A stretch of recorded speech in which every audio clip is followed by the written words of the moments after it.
I did an online consult in a client's home, and while the living room was doing all the heavy lifting, the guest bedroom was completely empty. The fix took 20 minutes and $0. Today I'm going to show you exactly how to spot the wrong pieces in your room and where to move them. Hey there, my name is Kasha McDaniel and I'm an occupied home staging specialist. Welcome to the Creative Home Staging Show, where I talk about home staging tips for your home while you're living in it. So when it comes to home staging, most home sellers believe that staging equals shopping and that you have to buy all new things. And that's not necessarily true. Professional home stagers like me, when they walk into the home, they normally look around the home and see what is in the wrong place and not necessarily what's missing. So this is a skill that you can use right now without spending a dime. Just looking around your home and reshuffling things around in your home. So when it comes to looking around your home, you may have lived with a piece for several years. You may have always had this credenza in this spot or this accent chair in this spot. And that doesn't necessarily mean that's where it should go when you're staging your house. It may work actually better in a different room. And that all ties into what I call seller's blindness. Because you've seen it, lived with it for so many years, you're just accustomed for it to be in the same spot every time. So before you go shopping, you may already have the things you need in your home to stage your house. So let's go through a system that you could probably use, and I'll show you some examples in some of these pictures that I have. So in this one room, that was a living room, the furniture was just too large and took up too much space. It was actually kind of dark in here. And they had these accent chairs in another room.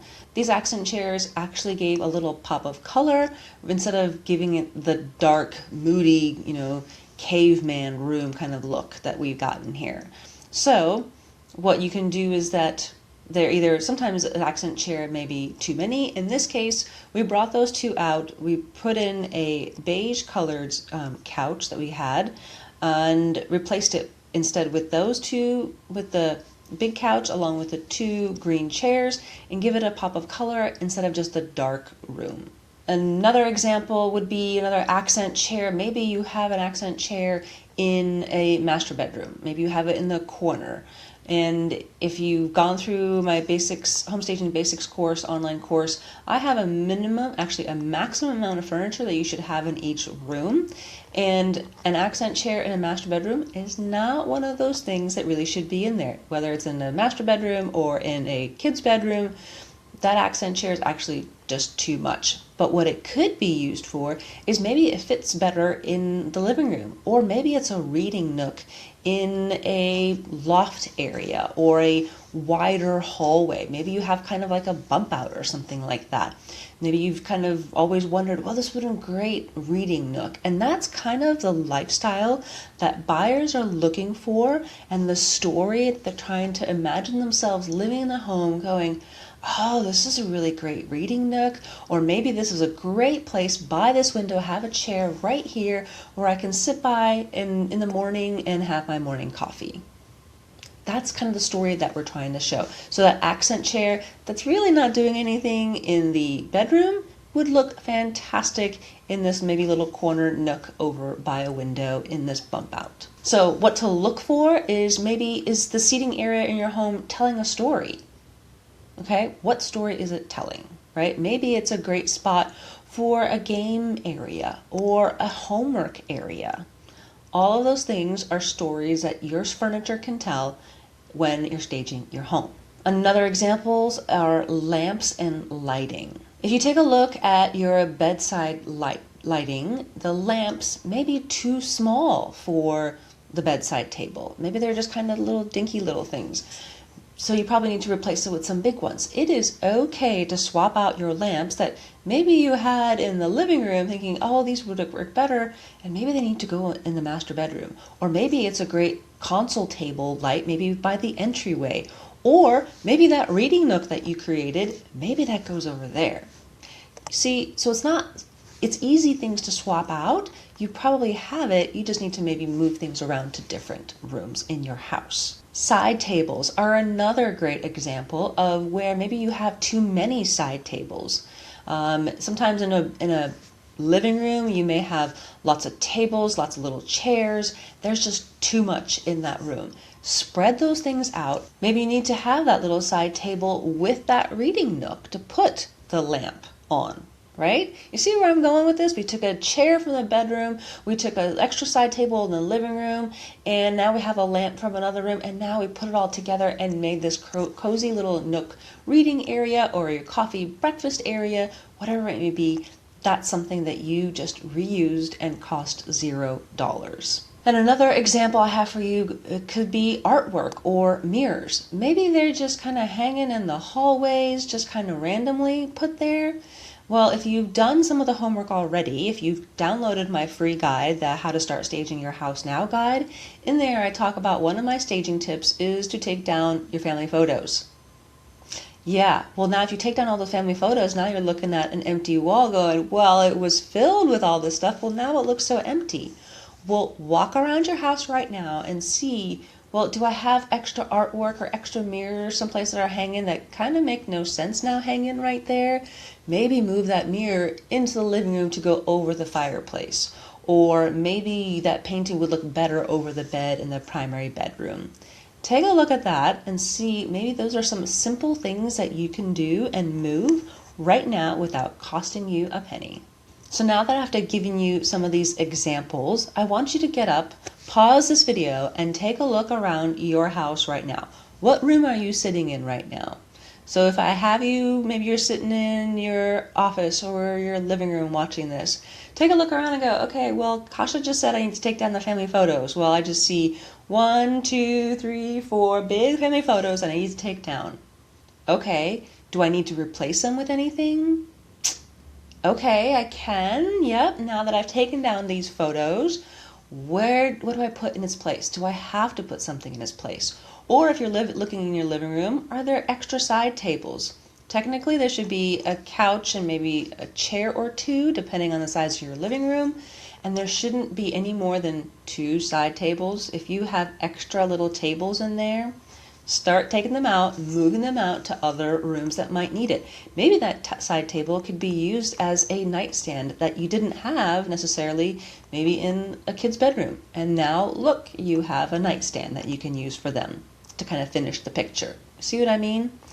In my Home Staging Basics, I do have a checklist where I talk about the furniture that you should have in each and every single room, and it's a simple one where it's an Excel spreadsheet. You just go in there, actually maybe Google Sheets is what I have it as. I'm dating myself, I know, but it tells you exactly, well, if you have this kind of bedroom, then it should have these pieces of furniture in it, these kinds of accessories, those types of things. So it's a nice checklist to go, yes, yes, yes. Oh, well, I have all this extra stuff. Well, guess what? That means that extra stuff should be taken out. So take a look around and see which room has too much furniture, which one feels kind of sparse. Maybe it doesn't have very much at all. What's sitting in a corner doing nothing? Is it not adding to it? I've had one where the homeowner had a little bit too much stuff in there and it really didn't do anything. It didn't add anything to it. It just kind of cluttered the room. So take a look at that. If it's not functioning, if it's not necessary, let me show you this one room, this picture that I have of this living room where this is before, as you can see, the couch is blocking the entryway. I've used this in a different video, but what I want to show you is I actually moved that couch 90 degrees, moved things around, and then took out the TV that was sitting there in that corner there on that barrel. You don't need to have a TV in a living room. If TV can be watched in a different room, like maybe a bonus room, a family room, right? It doesn't have to be in the living room. We're all just used to that. But here's one tip. Within the living room, if you do have a TV in there, just be aware that when you take a picture of it, it is a big black box on the wall or against the wall, and it doesn't do anything. It doesn't add anything. It's just a big black box. Go ahead, take a picture right now of your living room with your TV in it. I want you to turn off the TV, by the way, and then take a picture, and then come back to me here. But no, seriously, take a look and see. it doesn't do anything to it. If it doesn't add anything to it, remove it. So if you're not sure of some of the rules, that's okay. I got you covered. Like I said, I do have the home staging basics course where I go through all of the rooms in your house and tell you exactly what needs to happen. There are pre-recorded videos along with checklists and accessories guide that you get with this whole course. You also get the opportunity to ask me questions after the course. If you're wondering, well, Kasha, do I really need to move that TV out of the living room? Yeah, maybe you do, maybe you don't, because some of you may be going in shock and having a heart attack going, oh, she took out the TV, but I need that. I know, I'm just giving you a hard time, okay? So I'm just trying to show you what it is that I see, because again, with seller's blindness that I've mentioned before, you don't see it anymore because it's always been there. The furniture that came in with the movers, they just happen to put it there and they go, oh, well, I guess that'll work. It doesn't always necessarily mean that's how it works best, right? So all these kinds of rules and different things I've talked about, furniture layouts and colors and accessories and things like that, I got that all covered in my Home Staging Basics course. I got the skinny version of it with the 5-room masterclass if you want to do that. Or if you want to just say, Kasha, just tell me what to do. Let's do an online consultation. We'll work through your house and go room by room. Okay, let's get back to that chair I talked about, the accent chairs. That chair that I mentioned, did it move? It should be moved by the end of the week, right? Or that side table. Maybe you notice extra lamps that just don't quite go now after I've talked about it. And you're like, oh yeah, that's what was bugging me. Yep. So you're closer than you think. You just got to move things around, shuffle them around. So tell me in the comments, what is one of the pieces that you just realized, oh, I should move that. Leave that in the comments below, okay? I'd love to know. And if you like this video, please subscribe to my channel so that you can get more home staging tips just like this to help you sell your house. I hope you guys have a fantastic week and we'll talk to you later. Bye!